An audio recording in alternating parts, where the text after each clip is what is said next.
बिस्मिल्लाहिर्रहमानिर्रहीम। अस्सलाम वालेकुम dear students and welcome in class of bio first year. Leopards के बारे में हम लोग डिस्कस कर रहे हैं। लास्ट लेक्चर में भी हमने लिपर्ड्स का इंट्रोडक्शन देखा था। नेक्स्ट हमने बताया था कि उसको क्लासीफाई कर दिया गया है। क्लासिफिकेशन हम सबसे पहले स्टार्ट करने लगे हैं लिपर्ड की। उसमें से सबसे पहले हम लोग डिस्कस करते हैं असाइल ग्लिसरोल। असाइल ग्लिसरोल क्या है, एक लिपर्ड है, वो कैसे बनता है उसके बारे में हम लोग डिस्कस करते हैं। तो लेक्चर की तरफ मूव ऑन करते हैं। असाइल ग्लिसरोल को पढ़ने से पहले हमें एस्टर के बारे में बताना चाहिए। एस्टर क्या होते हैं? हमने जब ये टॉपिक स्टार्ट किया था, हमने ये बायोलॉजिकल मॉलिक्यूल स्टार्ट करने से पहले कुछ फंक्शनल ग्रुप बताए थे। एस्टर ग्रुप का फार्मूला देखें तो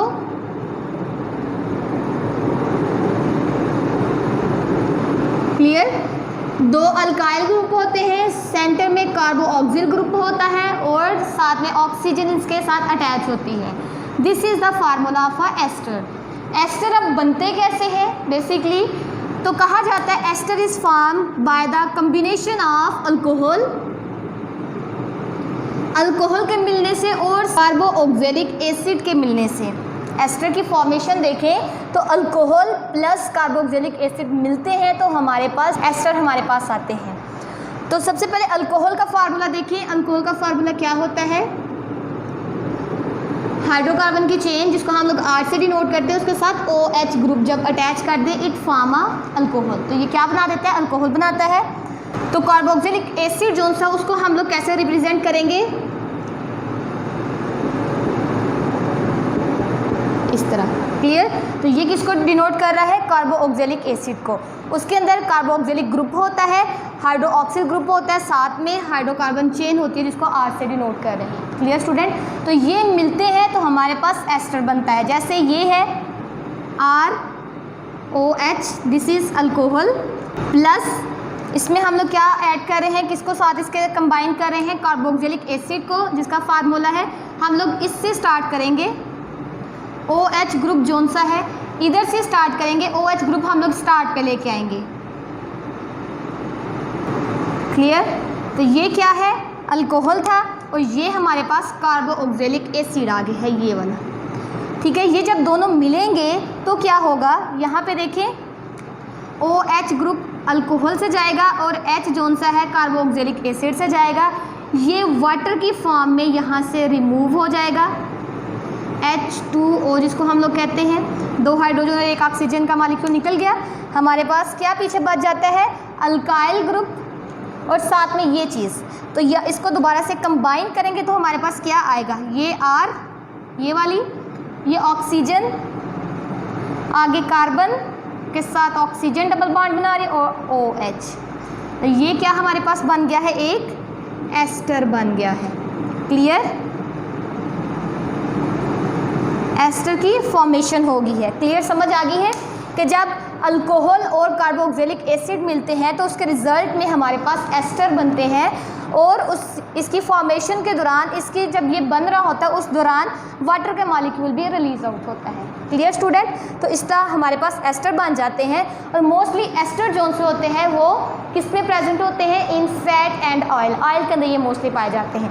आपकी बुक में जो एग्जाम्पल दी गई है वहाँ पे जो अल्कोहल लिया गया that is the ethyl alcohol. जो एग्जाम्पल दी गई है आपकी बुक में अल्कोहल की that is the ethyl alcohol. Ethyl alcohol किसे कहते हैं? अल्कोहल मतलब अल्कोहल ही है लेकिन उसमें जो कार्बन है वो दो होंगी। इथाइल मतलब दो कार्बन वाला अल्कोहल। तो अल्कोहल का हमने देखा था OH ग्रुप होता है और साथ में इसके दो कार्बन अटैच कर दे तो वो कौन सा अल्कोहल बन जाएगा? Ethyl alcohol. इसकी वैलेंसी पूरी करें, हाइड्रोजन बॉन्ड यहाँ पे। क्लियर? तो ये हमारे पास क्या आ गया है? Ethyl alcohol. क्लियर हो गया? ये किसका फार्मूला है? इथाइल अल्कोहल का। अगर इसको हम लोग कंबाइन करके लिखें तो हमारे पास कार्बन कितनी आ रही है? दो कार्बन, हाइड्रोजन H5 और साथ में OH ग्रुप अटैच कर देंगे। क्लियर? तो ये क्या है? R। इसको हम लोग R से डिनोट करते हैं। ये हाइड्रोकार्बन की चेन है जिसके साथ हाइड्रोक्सिल ग्रुप अटैच होता है। Clear student? तो नेक्स्ट कौन सी एग्जाम्पल अल्कोहल की? तो ये है। और साथ में हमने कहा है कि एस्टर कब बनते हैं? जब अल्कोहल और कार्बोक्सिलिक एसिड मिलते हैं। आपकी बुक में कार्बोक्सिलिक एसिड जो है वो एसिटिक एसिड लिया गया है। एसिटिक एसिड क्या है? कार्बोक्सिलिक एसिड की ही एक फॉर्म है जिसके अंदर 2 कार्बन पाए जाते हैं। कार्बोक्सिलिक एसिड जो सा है हमने उसका फार्मूला देखा है RCOOH, ये इसका फार्मूला है ना। तो R जो से इसमें हम लोगों ने कार्बन मतलब इसमें 2 होने चाहिए, एक कार्बन ऑलरेडी मौजूद है, क्लियर। तो इसके साथ एक और कार्बन जो R कार्बन है that is a CH3, clear. इसको आप लोग इस फॉर्म में भी लिख सकते हो या फिर OH ग्रुप यहाँ पे कर दो, C डबल बॉन्ड O और R यहाँ पे, R की जगह आप लोग क्या लगा दोगे, इसको R को ख़त्म करके CH3। CH3 क्यों आया है स्टूडेंट? अगर हमने एक कार्बन यहाँ पे अटैच कर दी है तो उसकी वैलेंसी तो पूरी करनी है, एक बॉन्ड यहाँ पे प्रेजेंट है तो आगे फर्दर क्योंकि कार्बन 4 बॉन्ड बनाते हैं उसके 3 बॉन्डिंग और बनेंगी, ठीक है। तो वो किसके साथ बनती है? हाइड्रोजन के साथ, इसलिए हम लोग इसको कंबाइंड फॉर्म में CH3 भी लिख सकते हैं, CH3 that is the R, clear student. तो फिर एसिटिक एसिड का क्या फार्मूला होगा? R जो से CH3COOH, ये क्या बन गया है? एसिटिक एसिड का फार्मूला। या फिर आप लोग इसको दूसरी फॉर्म में इस वाली को इधर कर दो, HCCH3, इसको इस फॉर्म में भी लिख सकते हो। ये क्या बन गया हमारे पास? Acetic acid. जब ये दोनों मिलते हैं, ठीक है, एथाइल अल्कोहल और एसिटिक एसिड मिलते हैं तो हमारे पास क्या बनता है? एस्टर बनता है। अब हम लोग जैसे हमने बताया है एस्टर का फार्मूला यहाँ ये है। तो अगर इथाइल अल्कोहल लें तो इथाइल अल्कोहल में जो R है उसको हम लोग किससे डिनोट करेंगे? तो ये R किसको डिनोट कर रहा है? इथाइल अल्कोहल को, कि अल्कोहल का ये R है, हाइड्रोकार्बन की चेन है। तो R यहाँ पे देखिए इथाइल अल्कोहल का R C2H5, यहाँ पे हमने ये लिख दिया। साथ में आगे देखिए ये किसका है?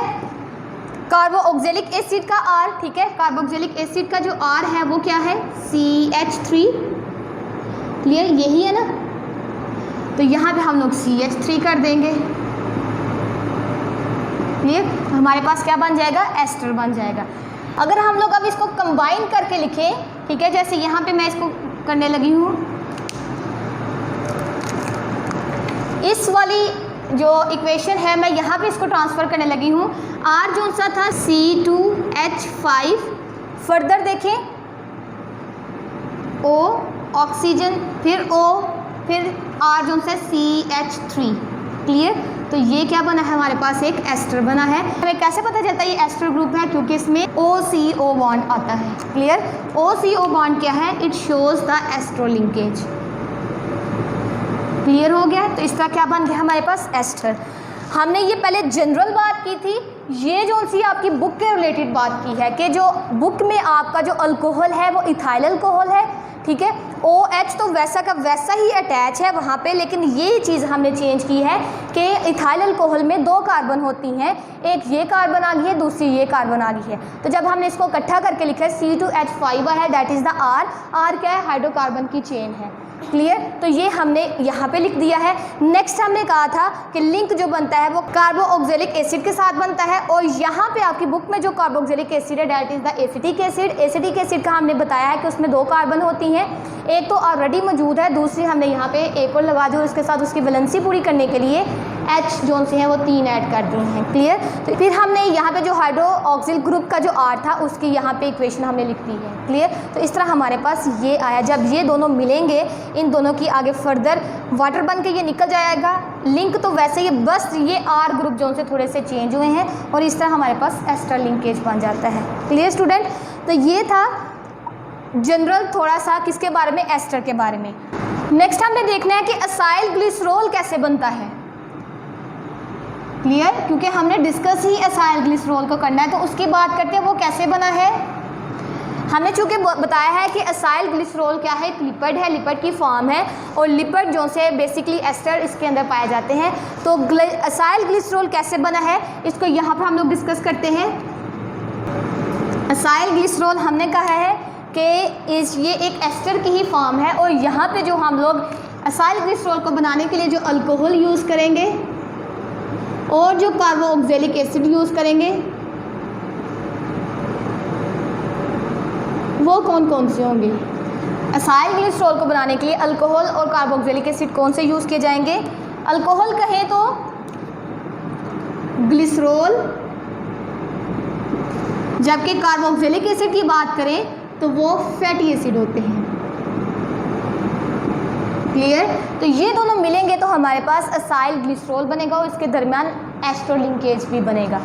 ग्लिसरॉल क्या है? एक 3 कार्बन वाला अल्कोहल है जिसके सभी कार्बन के साथ OH ग्रुप अटैच होता है। क्लियर? यहाँ पे देखें ज़रा, ये 3 कार्बन है, इन तीनों के साथ OH ग्रुप अटैच होगा, ठीक है, और साथ में हाइड्रोजन, क्योंकि वैलेंसी भी तो इसकी पूरी करनी है ना। तो ये हमारे पास जो बनती है structure that is called the glycerol. Glycerol क्या है? एक अल्कोहल है, ठीक है। तो ये अल्कोहल है, जबकि जो फैटी एसिड है आपको पता है वो किससे मिलके बनती है? हाइड्रोकार्बन की चेन, जिसको हम लोग R से डिनोट करते हैं, और टर्मिनल पे, एंड पे कार्बोऑक्सिलिक ग्रुप अटैच होता है, जैसे RCOOH। क्लियर? ये क्या है? Carboxylic group. ये क्या है? Hydrocarbon chain. अब देखिए यहाँ पे हाइड्रोकार्बन चेन का कुछ हम लोग प्रॉपर्टीज बयान करते हैं कि हाइड्रोकार्बन चेन जो सी है, इसके अंदर जो कार्बन होती हैं वो इस चेन के अंदर, मतलब हाइड्रोकार्बन की चेन है ना, ये चेन ही है एक हाइड्रोकार्बन की, अगर इसको उतार दी जाए, ठीक है, तो हाइड्रोकार्बन की जो चेन होती है, कार्बन जो सी इसमें इवन नंबर में होती हैं। कार्बन का जो नंबर है वो इवन नंबर में होना चाहिए, और जो इसका फर्दर देखें, नंबर देखें कितनी ये होंगी इस चेन के अंदर, इस चेन के अंदर कितनी कार्बन प्रेजेंट होती हैं, तो 2 to 30 कार्बन्स प्रेजेंट होती हैं एक चेन में। इतनी हो सकती हैं, 2 से कम या 30 से ज़्यादा नहीं हो सकती। का मतलब अगर एक चेन है उसके अंदर अगर 5 कार्बन है तो वो इवन नंबर तो नहीं है ना। तो हमने कहा है कि जो फैटी एसिड की जो हाइड्रोकार्बन चेन होती है उसके अंदर जो कार्बन का नंबर इवन होना चाहिए, और ऑलमोस्ट 2 से लेके 30 तक होंगी या उनके मिड में कहीं होंगी तो हम लोग उसको फैटी एसिड की चेन का नाम देंगे, हाइड्रोकार्बन का नाम देंगे। अदरवाइज़ अगर 30 से ज़्यादा हो जाएंगे तो वो फैटी एसिड की हाइड्रोकार्बन चेन नहीं कहलाएगी। Clear student? नेक्स्ट देखें कि ये जो हाइड्रोकार्बन की चेन होती है, जो फैटी एसिड के अंदर हाइड्रोकार्बन की चेन है, ये सैचुरेटेड भी हो सकती है और अनसैचुरेटेड भी हो सकती है। सैचुरेटेड और अनसैचुरेटेड क्या है? सैचुरेटेड से मुराद कि अगर हमारे पास कार्बन की एक लंबी सी चेन आ रही है और उसमें जितने भी कार्बन हैं वो एक दूसरे के साथ लिंक है with the help of a single bond. ये कार्बन, दूसरी ये कार्बन है चल रही, इनके दरम्यान में कहीं पे भी आपको डबल बॉन्ड नज़र नहीं आया, तो ये जो स्ट्रेट चेन चल रही है जिसमें कहीं पे भी डबल बॉन्ड नहीं होता, सिंगल बॉन्ड होता, उसको हम लोग कहते हैं सैचुरेटेड चेन। क्लियर? नेक्स्ट देखिए अनसैचुरेटेड चेन किसे कहते हैं? कार्बन की, अगर कार्बन ये देखिए चेन चल रही है और कहीं पे हमें डबल या ट्रिपल बॉन्ड कहीं नजर आए, हमने कहा सैचुरेटेड वो कार्बन की चेन होती है जहाँ पे कार्बन एटम के दरमियान जितने भी बॉन्ड हैं, जो भी बॉन्ड बनेगा वो सिंगल बॉन्ड होगा। जबकि अनसैचुरेटेड हाइड्रोकार्बन किसे कहते हैं? ऐसी कार्बन की चेन जिसमें carbon to carbon double bond हो या carbon to carbon triple bond हो, उसको हम लोग किसका नाम देते हैं? अनसैचुरेटेड हाइड्रोकार्बन चेन का नाम देते हैं। आप सैचुरेटेड कार्बन जो सी हाइड्रोकार्बन है और अनसैचुरेटेड हाइड्रोकार्बन की एग्जांपल देखें। सबसे पहले सैचुरेटेड हाइड्रोकार्बन की एग्जांपल देख लें, that is the butyric acid. Butyric acid, ठीक है, ये किसकी एग्जांपल है? सैचुरेटेड हाइड्रोकार्बन की। जबकि अनसैचुरेटेड हाइड्रोकार्बन की एग्जांपल देखें, that is the oleic acid. Oleic acid जो सी हाइड्रोकार्बन की चेन है, लेकिन इस चेन में एक जगह पे जाके डबल बॉन्ड कार्बन एटम के दरमियान बनता है, 2 कार्बन एटम के दरमियान डबल बॉन्ड बन रहा होता है। So it is a unsaturated hydrocarbon chain, but it is mono unsaturated. Mono मतलब एक पूरी चेन में सिर्फ और सिर्फ एक बन रहा है डबल बॉन्ड, ठीक है, इसलिए इसको मोनो अनसैचुरेटेड हाइड्रोकार्बन चेन कहा जाता है। ब्यूटेरिक एसिड में बेसिकली कार्बन जो से वो 4 होती हैं। क्लियर हो गया? हमने भी बात की है कि असाइल ग्लिसरॉल जो सा है वो बनता है अल्कोहल और कार्बोक्सिलिक एसिड के मिलने से। ग्लिसरॉल एज अ अल्कोहल यहाँ पे एक्ट कर रहा है, जबकि कार्बोक्सिलिक एसिड के तौर पे फैटी एसिड काम कर रहा है यहाँ पे। जब ये दोनों मिलते हैं तो हमारे पास असाइल ग्लिसरॉल बन जाता है। यहाँ पे देखिए हमने कहा है ग्लिसरॉल जो सा है वो 3 कार्बन के कंपाउंड है, 3 कार्बन के मिलने से बना है ये एक अल्कोहल, ठीक है। लास्ट पे देखिए OH ग्रुप अटैच है, डैट शोज द अल्कोहल कि ये अल्कोहल है, ठीक है। और देखें यहाँ पे 3 कार्बन अटैच हैं, so it is a glycerol. Glycerol में 3 कार्बन मौजूद होती हैं। जबकि कार्बोक्सिलिक एसिड की बात करें जो कि फैटी एसिड है, उसमें हमने कहा था हाइड्रोकार्बन की एक चेन होती है और साथ में कार्बोक्सिलिक ग्रुप मिले, ये दोनों जब मिलते हैं देन हमारे पास फैटी एसिड आते हैं। हाइड्रोकार्बन की चेन की बात कर लें तो उसमें जो कार्बन एटम होते हैं उनका नंबर इवन में होना चाहिए। उसके बाद वो कितने कार्बन एटम इसमें होने चाहिए, बेसिकली 2 to 30 के मतलब 2 से लेकर 30 तक होंगे। अगर इससे ज़्यादा या कम होंगे देन वो फैटी एसिड की हाइड्रोकार्बन चेन नहीं कहलाएगी। हाइड्रोकार्बन चेन जो से फर्दर फैटी एसिड की वो 2 टाइप की हो सकती है, सैचुरेटेड और अनसैचुरेटेड। सैचुरेटेड से मुराद जो कार्बन टू कार्बन एटम के दरमियान जो बॉन्ड बन रहे हैं वो सिंगल बॉन्ड होते हैं, क्लियर। तो उस चेन को हम लोग सैचुरेटेड हाइड्रोकार्बन का नाम देते हैं। जबकि अनसैचुरेटेड हाइड्रोकार्बन कौन सी होती है, ऐसी चेन जिसमें कार्बन टू कार्बन डबल या ट्रिपल बॉन्ड हो। एक चेन में डबल भी हो सकते हैं, एक चेन में डबल ट्रिपल भी हो सकते हैं, ठीक है। तो ऐसी चेन को हम लोग अनसैचुरेटेड हाइड्रोकार्बन का नाम देते हैं। एग्जाम्पल हमने बताई है सैचुरेटेड हाइड्रोकार्बन की, that is the butyric acid, clear, जिसमें 4 कार्बन पाई जाती हैं, ठीक है। और देखिए यहाँ पे 4 कार्बन, इसको ज़रा ड्रा करें, 1 2 3 4 कार्बन है और कहीं पे भी डबल बॉन्ड नहीं है, so it is a saturated hydrocarbon. जबकि ओलिक एसिड किसकी एग्जाम्पल है, अनसैचुरेटेड हाइड्रोकार्बन की। और 9 और 10 वाली जो कार्बन होती है उनके दरमियान जो बॉन्ड होता है वो डबल बॉन्ड होता है और पूरी चेन में सिर्फ और सिर्फ एक डबल बॉन्ड बन रहा है, so it is a mono unsaturated hydrocarbon chain. Next देखिए, हमने अभी बात की है सैचुरेटेड और अनसैचुरेटेड हाइड्रोकार्बन चेन की। अब कहते हैं अगर हम लोग कार्बन चेन में अगर कार्बन मज़ीद ऐड करते जाएं, पहले हमारे पास 4 थी, फर्दर उसमें 5 6 7 इतनी ऐड करते जाएं, हाइड्रोकार्बन की चेन में अगर कार्बन वगैरह को ऐड करेंगे तो उसकी जो सॉल्युबिलिटी होती है वो भी इंक्रीज़ करती है। सॉल्युबिलिटी इंक्रीज़ होती है कब, जब हम लोग कार्बन जो से एटम उसमें कार्बन ऐड करते जाएंगे हाइड्रोकार्बन की चेन के अंदर। हाइड्रोकार्बन की चेन के अंदर कार्बन ऐड करते जाएंगे तो उसकी जो सॉल्युबिलिटी है वो क्या होगी, इंक्रीज़ होती जाएगी। उसके साथ साथ ही सॉल्युबिलिटी के इंक्रीज़ करने के साथ साथ ही जो मेल्टिंग पॉइंट होता है,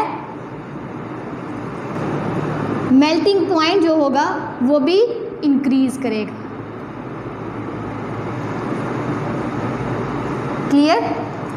तो जब हाइड्रोकार्बन चेन के अंदर कार्बन एटम्स को ऐड करेंगे तो उसकी सॉल्युबिलिटी, उस चेन की जो सॉल्युबिलिटी है वो भी इंक्रीज़ हो जाएगी और उनका मेल्टिंग पॉइंट भी इंक्रीज़ हो जाएगा।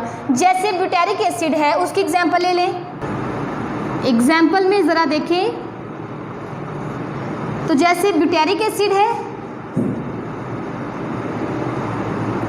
उसका मेल्टिंग पॉइंट और ओलिक एसिड है, इन दोनों का मेल्टिंग पॉइंट देखें तो ब्यूटेरिक एसिड का जो मेल्टिंग पॉइंट है -8 डिग्री सेंटीग्रेड है, जबकि जो ओलिक एसिड का मेल्टिंग पॉइंट है 63.1 डिग्री सेंटीग्रेड। तो जो हम लोग इसमें कार्बन ऐड करते जाएंगे कार्बन एटम तो उनका मेल्टिंग पॉइंट भी इंक्रीज़ होगा। जैसे ब्यूटेरिक एसिड में C4 के मतलब 4 कार्बन पाई जाती हैं, अब ओलिक एसिड में C18 मतलब 18 कार्बन पाई जाती हैं, ठीक है। तो किसमें कार्बन का नंबर ज़्यादा है, इसमें, तो इसका मेल्टिंग पॉइंट भी तो ज़्यादा होगा ना, क्लियर। तो जो हम लोग कार्बन एटम ऐड करते जाएंगे तो उसके रिजल्ट में सॉल्युबिलिटी भी इंक्रीज़ होती जाएगी और साथ में मेल्टिंग पॉइंट भी उनका इंक्रीज़ होता जाएगा। अब प्लांट में बात करते हैं, प्लांट के अंदर जो फैटी एसिड हैं, प्लांट में जो फैटी एसिड की चेन्स हैं वो मोस्टली ब्रांच होती हैं या फिर रिंग फॉर्म में होती हैं, क्लियर। ब्रांच या रिंग फॉर्म में होती हैं फैटी एसिड की चेन्स इन प्लांट की बात करें। जबकि अगर एनिमल की बॉडी की बात करें, एनिमल के अंदर ये जो फैटी एसिड की चेन है ये स्ट्रेट होती हैं, बेसिकली मोस्टली स्ट्रेट होती हैं, क्लियर। तो प्लांट के अंदर फैटी एसिड की चेन ब्रांच होती है, रिंग फॉर्म में हो सकती हैं, जबकि एनिमल में ये स्ट्रेट होती हैं। नेक्स्ट इसकी कुछ एग्जांपल देख लें, जैसे एसिटिक एसिड है,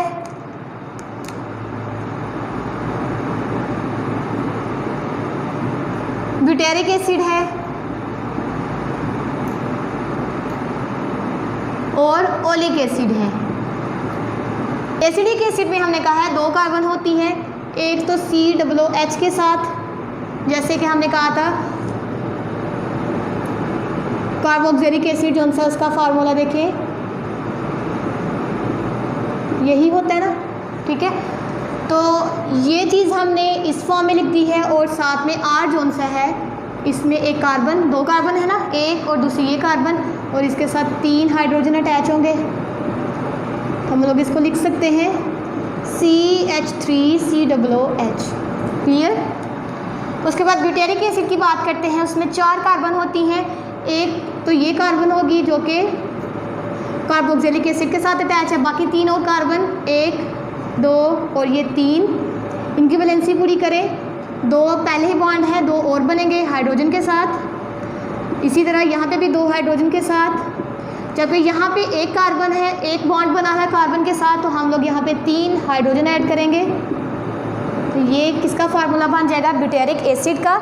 ये क्या है? Carboxylic acid. और ये क्या है? R चेन, जो सी हाइड्रोकार्बन चेन। ओलिक एसिड हमें कहा है C18, इसमें कार्बन का जो नंबर होता है 18 होता है, ठीक है। 18 कार्बन होती हैं इस चेन के अंदर। यहाँ से स्टार्ट करते हैं COOH, 1 carbon, 2 3 4 5 6 7 8 9।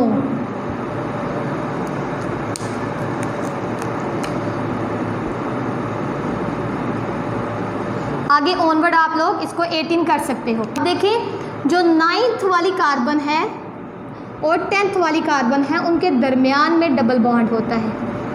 Clear. So it is a unsaturated hydrocarbon chain. जैसे हमने पीछे भी जिक्र किया था कि 9th और 10th वाली कार्बन जोन सी है, कार्बन नंबर 9 और कार्बन नंबर 10 में डबल बॉन्ड होता है। So it is a unsaturated hydrocarbon chain.